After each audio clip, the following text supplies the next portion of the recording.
Umaga noon, habang ako'y papasok sa trabaho, tahimik ang paligid, tila walang anumang alingaw-ngaw ng gulo. Ang simoy ng hangin ay payapa, at ang bawat tao'y abala sa kanilang araw-araw na gawain. Sa 5 buwang pananatili ko dito sa Qatar, nasaksihan ko kung gaano kapayapa, disiplinado at maayos ang pamumuhay ng tao dito. Ang mga tao'y masunurin sa batas, ang mga Qatari mapagmalasakit at ang buong bansa'y tila isang halimbawa ng katahimikan at pagkakaisa. Ngunit sa isang iglap, nagbago ang lahat.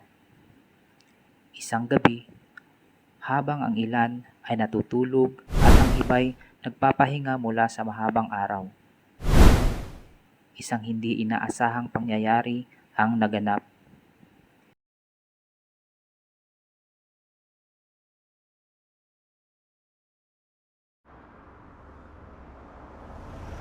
Bigla na lamang narinig ang mga pagsabog, mga missile na animoy fireworks sa langit. Ngunit hindi ito isang selebrasyon. Isa itong babala, isang senyalis ng isang seryosong pagbabanta. Hindi ko akalain na masaksihan ko ang ganitong uri ng kaguluhan. Ang dating mapayapang gabi, ngayon naging gabing puno ng pangamba. Doon ko naranasan ang tunay na takot, na sa bawat tunog ng pagsabog ay maaaring mabura ang iyong mga pangarap. Na sa bawat hakbang ay hindi natiyak kung may bukas pa bang darating.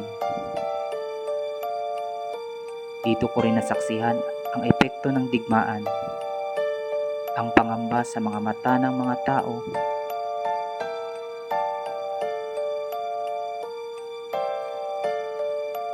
ang pagmamadaling pag-impake ng mga gamit, ang paghanap ng ligtas na masisilungan. At sa mga araw na ito, hindi mo na naisip ang material, kundi ang buhay, ang pamilya at ang kaligtasan. Ikaw kabayan, ano ang opinion mo?